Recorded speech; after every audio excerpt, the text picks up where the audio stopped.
అలవి కాని హామీలు ఇచ్చి అన్ని వర్గాలని మోసం చేసినట్టుగానే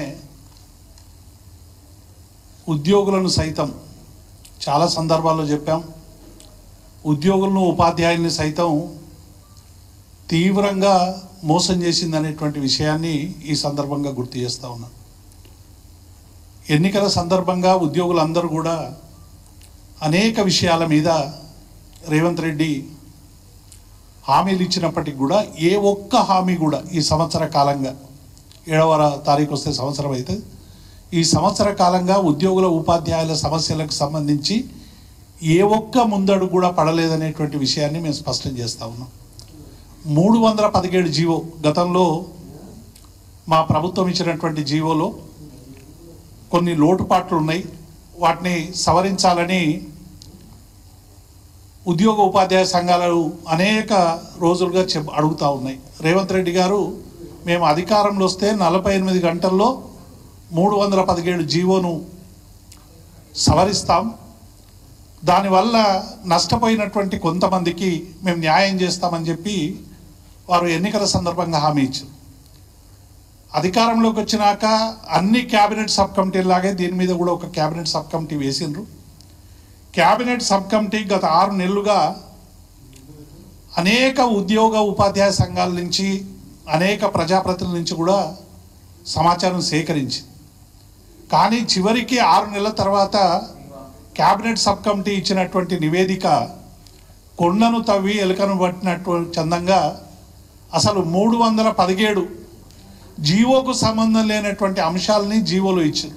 243, 44, 45 ఈ 3 జీవోలు ఇచ్చినప్పటికి కూడా అసలు 317 జీవోలో ఉద్యోగులు ఉపాధ్యాయులు కోరుకున్నది ఏంది? స్థానికతకు సంబంధించి. ఎందుకంటే ఆ రోజు స్థానికతకు సంబంధించి జూనియర్లు కొంతమంది ఉద్యోగులు సరైనటువంటి వేకెన్సీలు లేని కారణంగా ఇతర ప్రాంతాలకు పోయినటువంటి వాళ్ళందరినీ కూడా మళ్ళీ స్థానికత ఉన్నటువంటి జిల్లాలో మార్చడానికి ఉద్యోగులందరూ కూడా రిక్వెస్ట్ పెట్టుకున్నారు.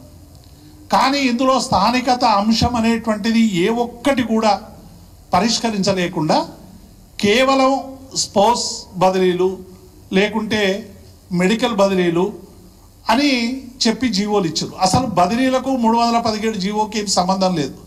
ఈ 317 జీవోలో ఉన్నటువంటి స్థానికత సమస్యకు సంబంధించి ఎక్కడైతే స్థానికత ఉన్నటువంటి ఉద్యోగులు ఇతర ప్రాంతాలకు పోయినరో వాళ్ళందరినీ కూడా ఆయా స్థానికత జిల్లాలో సర్దుబాటు చేయాలని ఉద్యోగులు కోరుతున్నటువంటి విషయాన్ని పూర్తిగా విస్మరించారు.